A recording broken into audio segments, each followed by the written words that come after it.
Hey guys, welcome back to the weekly Shlog here at Highland Cycles, where we show you all kinds of cool dirt bike stuff from Western Colorado. We're here in Montrose, Colorado, and yeah, this is our weekly shop vlog, and we do all kinds of cool stuff here.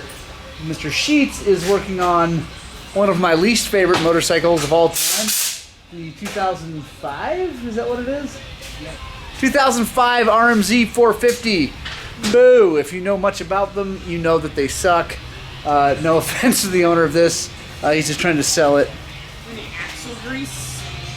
We don't have any, like, not for sale. I mean, I have, yeah. That's Leandra. She's our front person. She's married to Zach. She puts up with him. Slash, she puts up with him. You know how marriages are. It goes back and forth. But, yeah. Not a big fan of those bikes. If you know much about them, you know that they are just... Anyway, they were not Suzuki's best effort. So, anyway, let's get to it.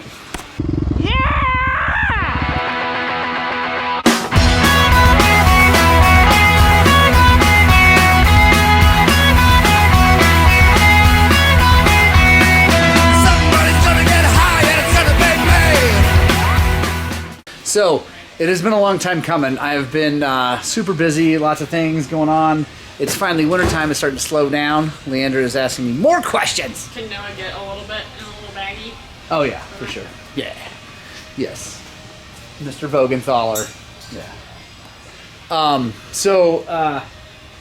Anyway, sorry. It's been a long time coming, but this motor has been hanging out over here for way too long. It is a 350 KTM engine that I am building for the COHVCO, the Colorado Off-Highway Vehicle Coalition, to be able to, they're going to raffle it off to raise money for the COHVCO to help build the war chest back up so they can help fight for our motorized rights here in Colorado.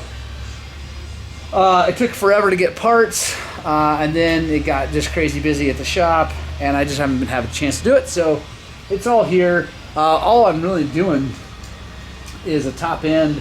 It's a long story. Huge thanks to Robbie Noyles, who gave us the bike. I've brought in a bunch of money for parts and things like that, and then my time. And then COHVCO has done a ton to try to get plastics and things like that. So we're still working on some of that. The raffle's not probably going to happen until spring at this point, but anyway, just the way it is. So I'm going to be splitting the cases on that thing, rebuilding it. Everything's good. The crank and bearings and all that are good. I'm just going to be putting all new seals and everything. So I'm going to be filming I will be filming a separate in-depth video on that for COHVCO and for just the specific motor stuff, because it's way too in-depth for the Shlog. But I'll touch on highlights here in the Shlog, let you guys know what's going on. Huge shout out to the boys at the Hocking Valley Motorcycle Club who brought us t-shirts. Thank you guys so much. They're here riding, having fun out there. It's Ohio group, and yeah, they're awesome. So anyway, I'm gonna get after it. Let's get this thing apart and back together. There they are.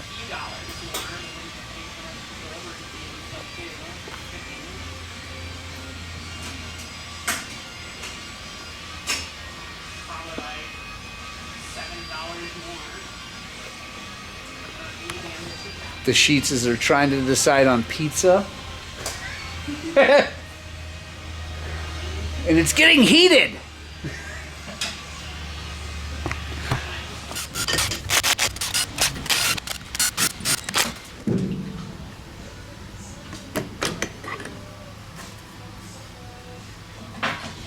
All right, guys, now we're going to take the clutch off. It's got a recluse in it. I got lots of videos on those if you guys want to watch them. I'm not going to go into how the recluse works. But yeah, next thing is to get the clutch out of the way. And then we're going to get this, this is the crankshaft, to get that gear off. Get this is the water pump drive slash cam chain drive. Get those out of the way. And then we should be able to flip it over and then get the cases split. All right, guys, so pretty stoked. I think I found where the spring came from. So this seal, this lip, should have a spring helping to hold that seal lip tight against that crank. And that is exactly what the spring that was in the oil looked like identical to that. So that is awesome news. I'm really happy about that. Honestly, now that I've seen that, I don't really think I need to split the cases because the bearings feel like absolutely perfect.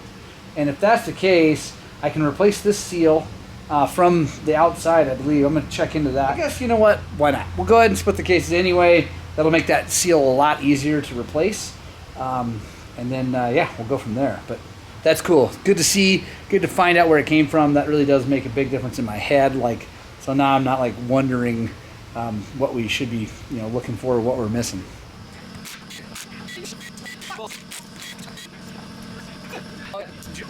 All right, guys. Real quick note. As you just saw me, there's a pin right here that keys into the oil pump that turns it.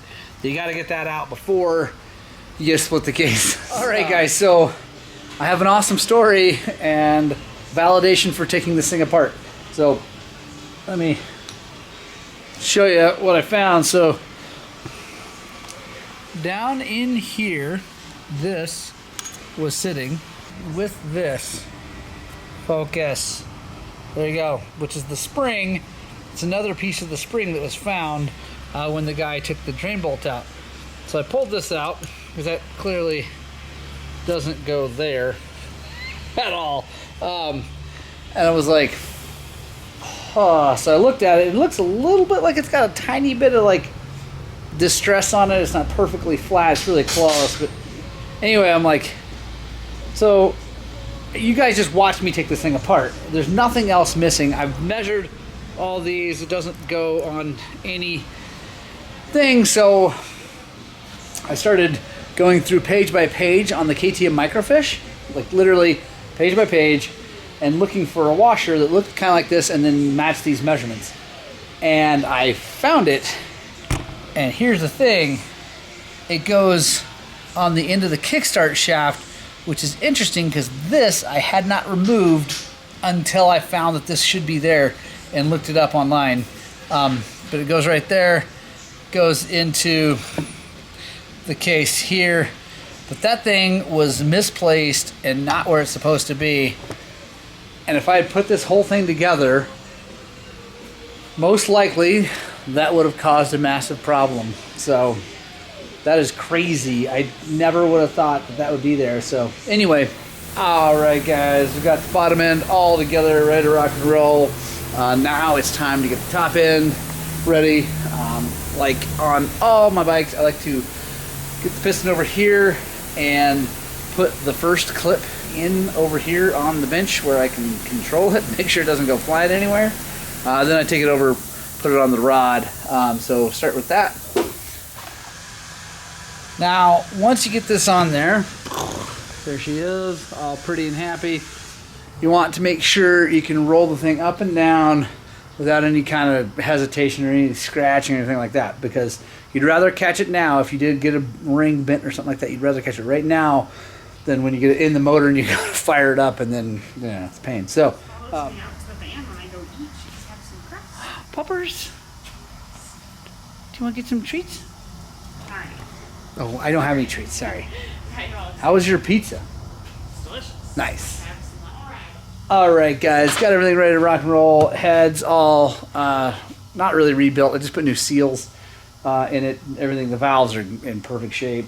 Guides are great. All that stuff's fine. So just took the valves out, put new seals in it. I didn't film it. I've got a video on that, I think, somewhere. Anyway, now we're just going to put the head on, torque everything down. We'll get the cams in there, time those up, button everything up, so then we can bring the chassis over here and get this thing in the chassis.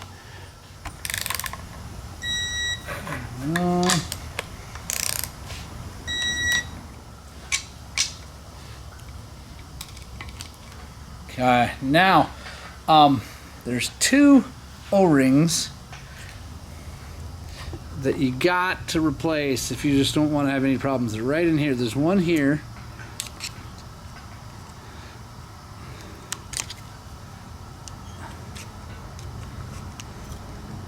Right there. And then there's one in the cam cap that goes on top. trust me, I happen to know from experience, if you don't replace those, sometimes you'll get a giant oil leak. It's not the end of the world, but it all has to come apart again. Not the whole motor, but like, anyway, it sucks. So definitely want to replace those. They come in the kit from Vertex, which is nice. All right, so we got the 350 motor all back together. It's over there on the shelf and waiting. We're still working on trying to get plastics and graphics donated for that project. And I think I mentioned before, that project is not going to actually probably happen until 2022 as far as the raffle and all that stuff. So no big hurry, but the motor's built. I'm really happy about that. Next thing, I've showed you guys before, but we have a 125 XT pipe with a dent in it. No big deal. But let's get that thing out. I think I showed you how I hook up this stuff, but I'll show you that it does work on a 125 also. There it is. I know you guys have asked. The Mino products. This thing is sweet, and I'm sure I'm going to get a bunch of you guys yelling at me about not wearing enough safety equipment and all that stuff. Well, too bad. I'm going to be just fine. So just so you know, this thing would have a hard time blowing off because it clamps below the flange on the pipe. So not too worried about that. And then this side, while it is smooth and could blow off of there, it's aluminum onto that steel, and I think it would be pretty hard to come off. Now, I only use 60 PSI. That helps a bunch too, because if you try to put 100 PSI or whatever in there, yeah, it probably would be an issue. You can also, it's harder on this pipe because this is so far away, but I'll show you what you can do if you don't feel comfortable and you want to make sure you're super safe. I'll show you how you take care of that. All right, so take some safety wire, plenty of it. Flood the cowling. So we're gonna come through here.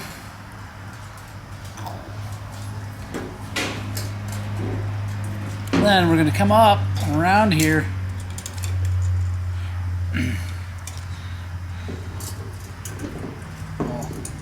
We'll get a couple wraps on this whole situation, but come back through here. So now we have a mechanical stop, but we're not done. I'll show you guys what we're gonna do. Take another piece, come over to the other side, go, and then we can twist that around.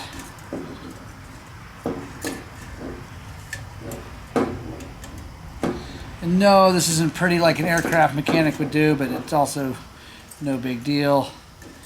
This is so that you guys know I do know how to be safe. I've just never had a problem with doing 60 PSI, but there we go.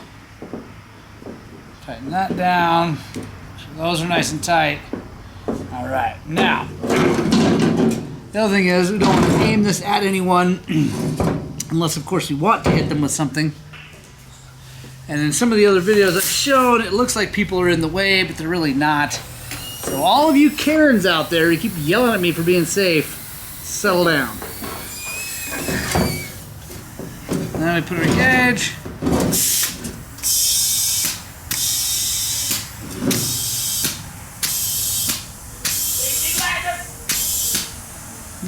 Yeah, Zach's yelling at me for safety glasses. Shut up! I got my safety squints on, leave me alone! Alright, so now this is all aimed away from me, so you guys can settle down even more. We're gonna take our map gas torch, and I know the other thing is like, it's funny, like one side is like, you should have safety glasses and goggles and be ever gonna die, the whole thing. I don't honestly mean to make fun of the people who've lost eyes and stuff like that, but whatever. Anyway, it's my life. Let me lose an eye if I want. The other thing is, the other side is people are like, you gotta have welded torch oxyacetylene, get down to get that hot. That's terrifying. But I mean, it is way better. You get things a lot hotter with oxyacetylene torch. But talk about an easy way to blow a hole in this thing and then have the hot molten metal come at me. So All right, now we're gonna do the cool part where we time lapse this thing and watch it grow back into shape. I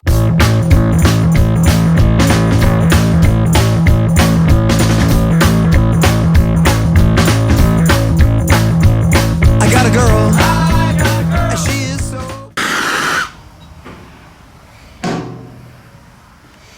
There we go. It's pretty good.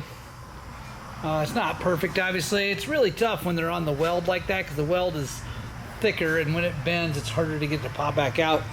And you could probably do more if you want to put more air in it, but I just don't want to get that crazy. So anyway, on to the next job. All right, guys, next on the lift is this 250 XCF KTM that has no clutchy. So we're going to bleed that. I'm going to show you how we do that. Clutches on KTMs they're hydraulic, obviously, but they're a little different. You don't generally bleed them like you do a brake, where you push down, because the clutch, when you pull the lever and it is, hits the slave cylinder, it's not pushing against something solid like brake pads against the rotor. It's pushing against the pressure plate that then opens and comes back. So it doesn't really work to try to bleed it down like you would a brake sometimes. So you got to back bleed it. If you guys don't have a setup, you need to make it. Let me show you what we're using. All right, guys, so I'm going to be using this because this thing's actually pretty cool. It's easy to get. So this is from Moose Racing. Part number is 3808-0018. This is super easy to get a hold of. You can also just get a syringe. The problem is not everybody has access to that. We're not all IV drug users, so so you may not have the easiest way to get a syringe. But or diabetes, I guess is another one. Diabetes. This is another way to do it, is get that. Now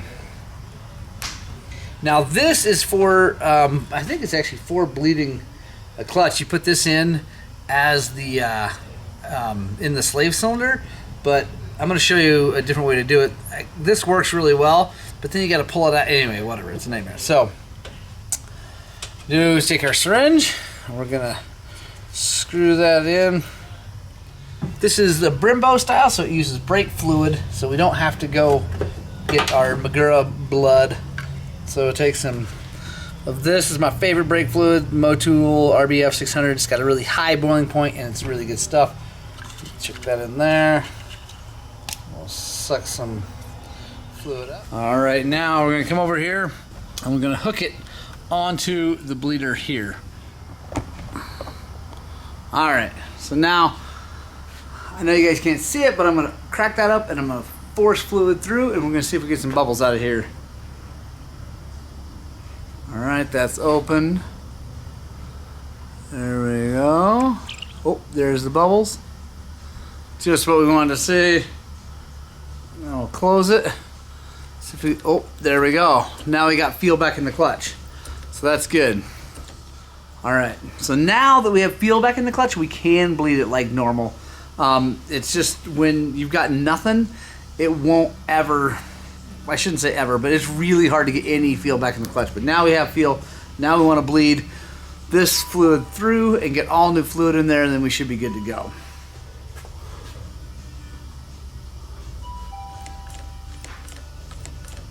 All right, we got her good to go. Now we're just gonna put our cap back in and tighten her down, and then we're gonna take it for a spin because gotta figure out why we lost it. Now it's got a recluse on this bike, and I've seen, well, I've even seen the stock ones, but I've seen the slave cylinders develop a leak. So it's pushing clutch fluid into the transmission or into the motor. So we got to make sure that's not happening. If it is, we'll have to rebuild that slave cylinder. But